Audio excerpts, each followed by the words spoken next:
तो इस वक्त हमारे साथ जुड़ रहे हैं अतुल कुलश्रेष्ठ। अतुल कुलश्रेष्ठ जी सेना से रिटायर हुए हैं, सेना में भर्ती होने वालों को ट्रेनिंग देते हैं। अतुल जी, शुक्रिया आपका हमारे साथ जुड़ने के लिए।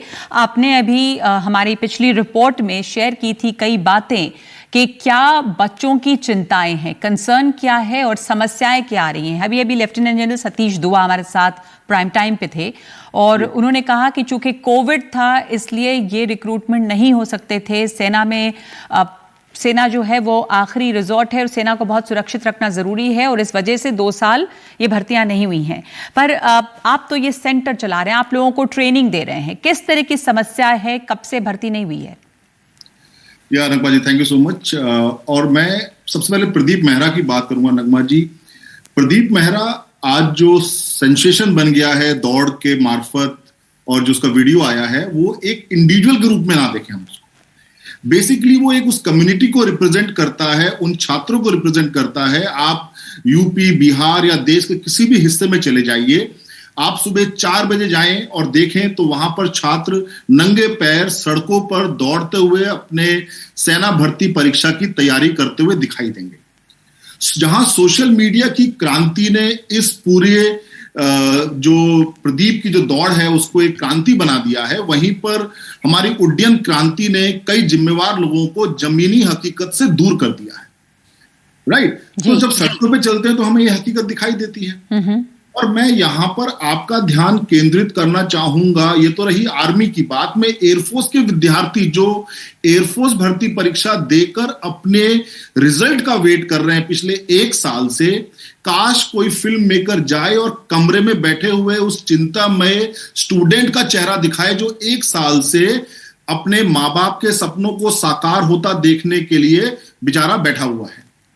तो ये बहुत बड़ा एक निराशा का सबब है इन होनहार विद्यार्थियों के लिए।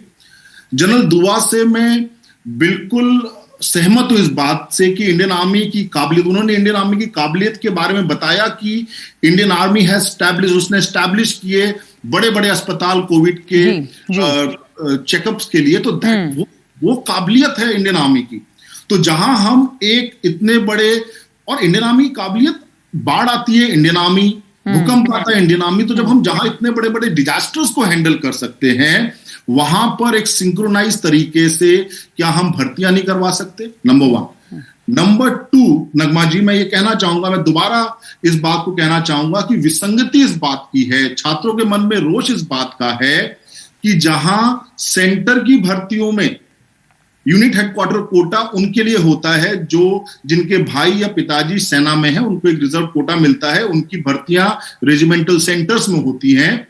वहां पर उसी समय के दौरान भर्तियां की जा रही हैं, जबकि जो सिविल में जो आर्मी रिक्रूटमेंट ऑफिसर्स के अंतर्गत जो भर्तियां होनी है वो पोस्टपोन की जा रही हैं। तो ये एक विसंगति है। छोटे छोटे बच्चों की सैनिक स्कूल की परीक्षाएं उन्हीं डेट्स में की जा रही हैं। यहां पर क्लैरिटी चाहिए इन स्टूडेंट्स को, इन एस्पिरेंट्स को। नहीं तो प्रदीप मेहरा की स्थिति पे आज वो 20 साल का लड़का है, मुझे लगता है कहीं वो दौड़ते दौड़ते अपनी उम्र जो उसकी एलिजिबल उम्र है उसके पड़ाव को ना पार कर। ऐसे बहुत सारे लोग हैं अतुल कुलश्रेष्ठ साहब, आप तो ट्रेनिंग सेंटर ट्रेनिंग कर दे रहे हैं उन लोगों को जो दौड़ रहे हैं, तैयारी कर रहे हैं सालों से, और ये जो भर्तियां नहीं हुई हैं तो उम्र निकल रही है बच्चों की। ऐसे तो बहुत लोग होंगे। बिल्कुल तमाम, यही मैंने कहा आपको नगमा जी कि ये एक इंडिविजुअल के रूप में इसको ना देखें, ये रिप्रेजेंट करता है उन लाखों स्टूडेंट्स को, लाखों एस्पिरेंट्स को जो नंगे पैर सड़कों पर रोज दौड़ लगाते हैं।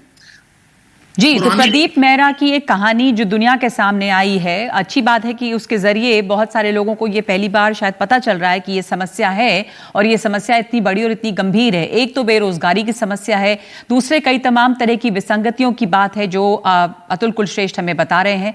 तो प्रदीप मेहरा जो हैं वो एक तरह से एक रिप्रेजेंटेटिव हैं इस पूरी समस्या के, और शुक्र है कि उनके जरिए ये बात सामने आई और कम से कम हम यहाँ पर इस बात की चर्चा कर रहे हैं। आप ट्रेनिंग देते हैं अतुल जी, आप ट्रेनिंग सेंटर चलाते हैं, यहाँ पे कितने सालों का बैकलॉग है? ये भर्ती नहीं हुई है कुछ तो कोरोना की वजह से, और कितने बड़ी संख्या में आपके यहाँ पे बच्चे आते हैं ट्रेनिंग के लिए? रिक्रूटमेंट कितनी हो पाती है, कुछ इसका अंदाजा? नगमा जी, बिल्कुल। इस बात से पहले मैं एक चीज और कहना चाहूंगा कि प्रदीप जैसे लाखों बच्चों के लिए न्यायपूर्ण व्यवस्था वो होगी जब हम बहुत ही फेयर रिक्रूटमेंट को कंडक्ट करें। जो ये दौड़ होती है, मैं इस अपॉर्चुनिटी को, इस सभी आला अधिकारियों का ध्यान केंद्रित करना चाहूंगा इस बात पे। ये दौड़ एक स्टार्टिंग पॉइंट पर 8 लेन के ट्रैक के ऊपर 350 बच्चों का एक बैच बनता है और गो पर वो 1600 मीटर की दौड़ पूरी करते हैं, जिसको 5 मिनट 20 सेकंड का जिसका स्टिपुलेटेड टाइम है।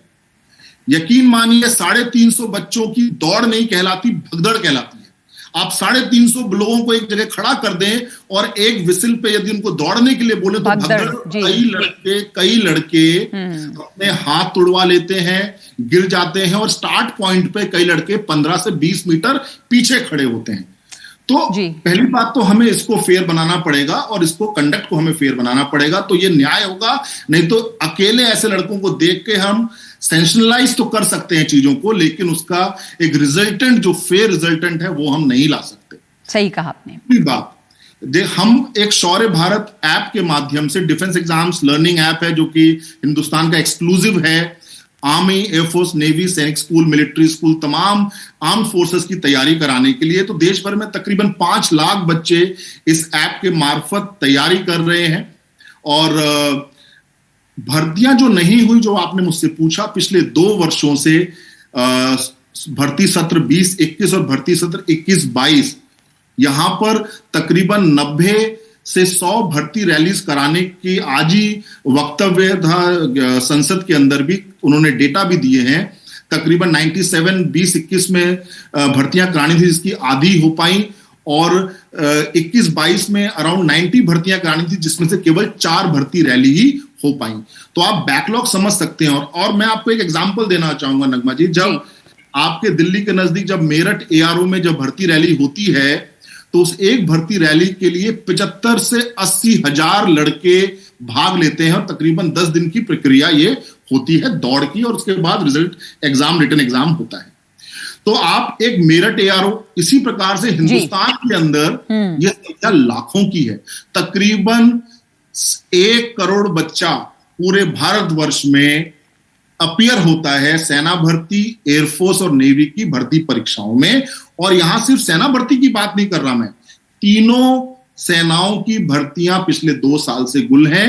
एयरफोर्स के बच्चे एग्जाम के रिजल्ट का वेट करते करते वो भी ओवरेज होते जाते हैं। सेना की भर्तियां 2 सालों से नहीं हुई हैं। एयरफोर्स के बच्चे एग्जाम के नतीजों का इंतजार कर रहे हैं। जब भर्ती रैलियां होती हैं तो बता रहे हैं अतुल श्रेष्ठ कि कैसे 350 बच्चों को एक साथ जब आप दौड़ाते हैं तो कैसी भगदड़ भी होती है। तो सिर्फ मांग इतनी सी है कि अगर ये व्यवस्थित तरीके से हो जाए, फेयर हो। धन्यवाद आपका समय देने के लिए अतुल श्रेष्ठ।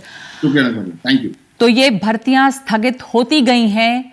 प्रदीप मेहरा जो इस बड़ी समस्या का एक तरह से एक प्रतीक बन गया या रिप्रेजेंटेटिव है, ऐसे नौजवानों के सपने ऐसे में कब हकीकत बन पाएंगे, ये सवाल हम आपके सामने खड़ा कर रहे हैं।